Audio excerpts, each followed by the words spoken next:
गणेश जी की कहानी आती है, एक व्यक्ति था, बहुत पूजा करी कि गणेश जी जो है वो पैसा देंगे। गणेश जी ने पैसा नहीं दिया। गणेश जी की मूर्ति उसने साइड में रखी। 3 साल हो गए थे। उसने कहा गणेश जी के बाद लक्ष्मी जी का नंबर आता है, लक्ष्मी जी की मूर्ति लाते हैं। लक्ष्मी जी की मूर्ति ला करके रखी, पूजा करनी शुरू करी, अगरबत्ती जलाई, धुआं हुआ। उसने कहा यार ये धुआं तो सिर्फ लक्ष्मी जी को मिलना चाहिए, गणेश जी को क्यों मिल रहा है? उसने 2 फूल लिए गेंदे के और गणेश जी की नाक में डाल दिए। बोले आपको नहीं मिलेगा, ये वाला सिर्फ लक्ष्मी जी के लिए है, आज तो सिर्फ लक्ष्मी जी की पूजा कर रहा हूँ। और जैसे ही उसने गणेश जी की नाक में फूल लगाए, गणेश जी की मूर्ति हंसने लग गई। बड़ा घबराया। उसने कहा कि साहब गणेश जी की मूर्ति हंस कैसे रही है? बोले बेटा हंस इसलिए रही है क्योंकि आज पहली बार तूने ये सोच करके पूजा करी है कि यहाँ पर मूर्ति नहीं बैठी है, गणेश जी बैठे हैं।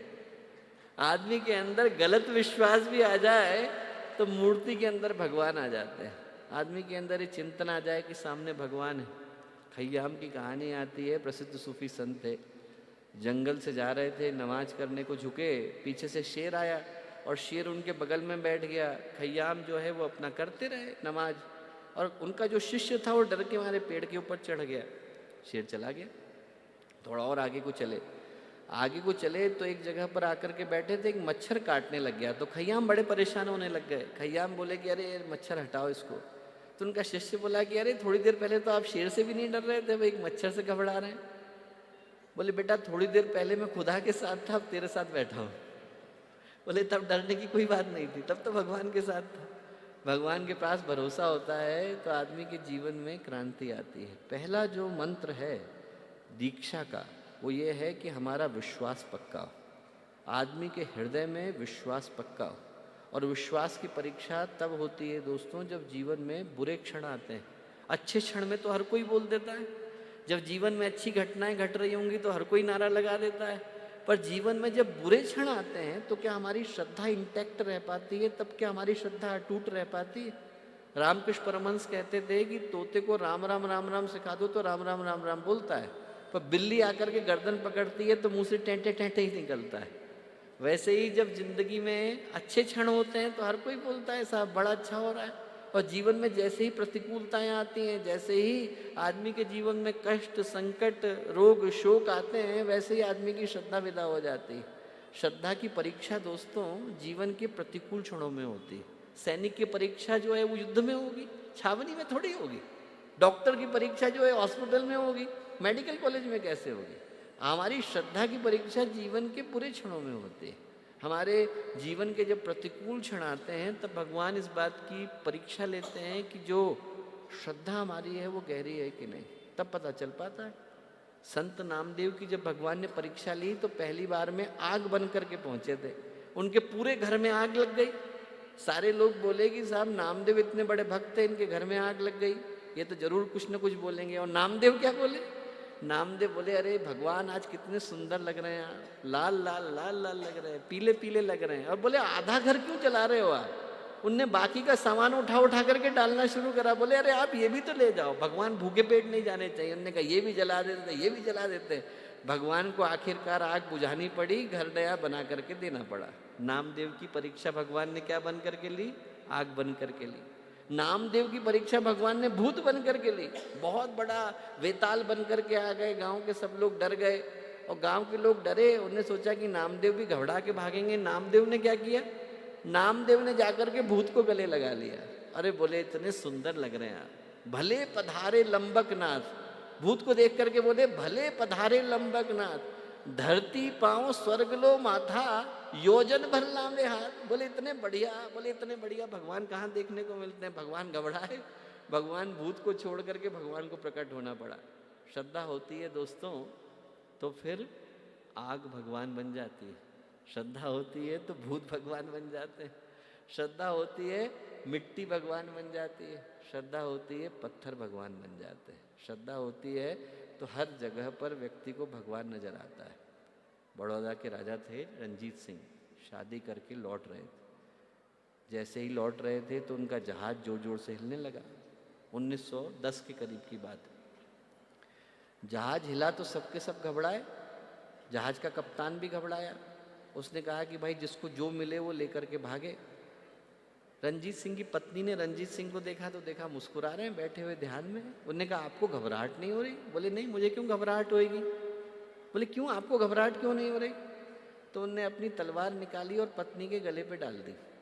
पत्नी बोली आपको मजाक सूझ रहा है, ये पूरा का पूरा जहाज डूब रहा है, लोग घबरा रहे हैं, कैप्टन घबरा रहा है और आपको मजाक सूझ रहा है, आप इस समय में तलवार निकाल के मेरी गर्दन पे रख रहे हो, क्यों? तो रंजीत सिंह ने पत्नी से पूछा आपको डर नहीं लग रहा, आपको घबराहट नहीं हो रही? बोले मुझे क्यों घबराहट होएगी। बोले क्यों नहीं हो रही? बोले आप मेरे पति हो, आप पे भरोसा है मेरा। रंजीत सिंह बोले और वो मेरा पिता है, उस पर भरोसा है मेरा, जिधर ले जा रहा है अच्छा ही ले जा रहा है। अब एक बार इस कहानी को दोस्तों हम अपनी जिंदगी में उतार करके देखें। जब जिंदगी में कठिनाई आती है, जिंदगी में दुख आता है, उस समय में क्या हम महसूस कर पाते हैं कि गुरुदेव हमारे पिता हैं? हम महसूस कर पाते हैं कि गायत्री हमारी माता है? जिंदगी की कठिनाई याद आए दोस्तों, तब उस समय में इस घटना को याद करें कि उस समय में हमारी श्रद्धा की परीक्षा होती है। दीक्षा के माध्यम से जो हम भगवान के साथ जुड़ रहे हैं उसका तार श्रद्धा है। आज के दिन आपका जॉइंट अकाउंट भगवान के साथ खुलने जा रहा है। आदमी का अकाउंट जिसके साथ खुलता है ना, वो उसके पैसे का, उसकी संपत्ति का अधिकारी हो जाता है। आपका अकाउंट कोई जो है पान वाले के साथ खोल दे तो पान वाले के पास जितने पैसे उतने मिलेंगे। आपका अकाउंट कोई टाटा बिरला के साथ खोल दे तो टाटा बिरला के पास जितने पैसे उतने आपको मिल जाएंगे। और आपका ये जितना अकाउंट है, इस पूरी सृष्टि का जो मालिक है, तीनों लोगों का जो पति है, जो परमात्मा है, परमेश्वर है, जिसने पूरी दुनिया बनाई, पूरा संसार बनाया, सारे लोग, सारे प्राणी बनाए, यदि उसके साथ आपका अकाउंट खुल जाए तो आप कल्पना करके देखो कि आपके अंदर कितनी शक्ति आ जाएगी। आज के दिन हम लोग भगवान के साथ जॉइंट अकाउंट खोलने जा रहे हैं और बदले में आपसे एक ही चीज मांगी जा रही है, श्रद्धा। आपके पास श्रद्धा है, समर्पण है, विश्वास, यही आपका आधार कार्ड है। आप बैंक में जाते हो तो आपका अकाउंट खोलने से पहले व्यक्ति पूछता है ना आप ही हैं कि नहीं, साहब ये आप ही का अकाउंट खोला जा रहा है, आपका आइडेंटिफिकेशन दिखाइए। भगवान एक ही तरीके से आइडेंटिफिकेशन चेक करते हैं कि आपके पास श्रद्धा है कि नहीं, समर्पण है कि नहीं, विश्वास है कि नहीं। आपके पास है दोस्तों तो भगवान आंख बंद करके आपको देते हैं। भगवान ने जिसको भी दिया है, देने से पहले ये चेक किया है कि उसके पास श्रद्धा है कि नहीं। सुदामा गए थे भगवान के पास मांगने के लिए, उल्टा भगवान ने ही मांग लिया, आपकी जेब में क्या है निकालो। चाहते तो सुदामा मना कर देते कि भैया मैं तो मांगने के लिए आया हूँ, गरीब ब्राह्मण हूँ, मेरे को तो भूखा हूँ, खाना भी नहीं मिला है। आप तो द्वारिकाधीश हो, पूरी की पूरी द्वारिका आपकी, ये तीनों लोगों के राजा, आप उल्टा मांग रहे हो। सुदामा ने संकोच नहीं किया और अपनी मुट्ठी में से निकाल के 2 मुट्ठी सत्तू थे दे दिए। बदले में भगवान ने क्या किया, बदले में भगवान ने सुदामा को पूरी द्वारिका का, तीनों लोगों का राजा बनाया। पर पहले क्या चेक करा, श्रद्धा। दोस्तों भगवान हमारी श्रद्धा चेक करते हैं। पहले एक ही चीज चेक करते हैं कि श्रद्धा आपके पास है कि नहीं, समर्पण आपके पास है कि नहीं, विश्वास आपके पास है कि नहीं, पात्रता आपके पास है कि नहीं। जो अंतिम शर्त है वो यही कि व्यक्ति के पास पात्रता है कि नहीं। इतना बड़ा खजाना आपको दिया जा रहा है, हम जानते भी नहीं कि गायत्री मंत्र के माध्यम से कितनी शक्ति, कितनी ताकत हमारे पास आ रही है। और जिस गुरु से हम लोग मानने के लिए जा रहे हैं दोस्तों, वो गुरु तो ऐसे हैं कि उनके लिखे अक्षर के बगैर इस युग का इतिहास नहीं लिखा जा सकता। जिस गुरु से हम लोग मांगने के लिए जा रहे हैं, उनके हस्ताक्षर के बगैर इस विश्व का संविधान नहीं लिखा जा सकता। जिस गुरु से हम लोग मांगने के लिए जा रहे हैं दोस्तों, वो इस देवासुर संग्राम में, आज के इस समय में जब ये पूरा का पूरा विश्व, पूरी की पूरी मानवता संक्रमण के दौर से गुजर रही है, उस पूरे के पूरे युद्ध के सेनापति, इस पूरे के पूरे युद्ध के सूत्रधार यदि कोई है तो परम पूज्य गुरुदेव और परम वंदनीय माता जी।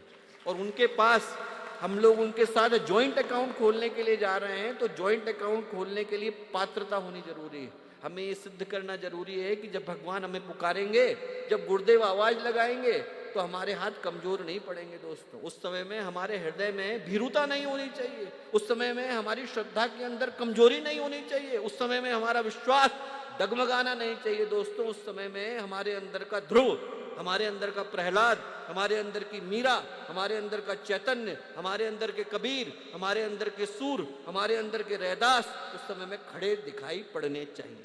आज का जो अवसर है वो व्यक्ति को यही याद दिलाने के लिए है कि ऐसे समय में दोस्तों, जब मानवता एक महत्वपूर्ण समय से गुजर रही है, हम अपनी श्रद्धा को रवा कर पाते हैं कि नहीं। अंतिम जो चीज भगवान मांगते हैं वो यही मांगते हैं, कि आपके अंदर इस महान विभूति को, संपदा को, आध्यात्मिक जगत की अलौकिक ताकतों को ले पाने की पात्रता है कि नहीं। आदमी जयकारा लगाने के लिए खड़ा है या सच में अपना सब कुछ देने के लिए खड़ा है?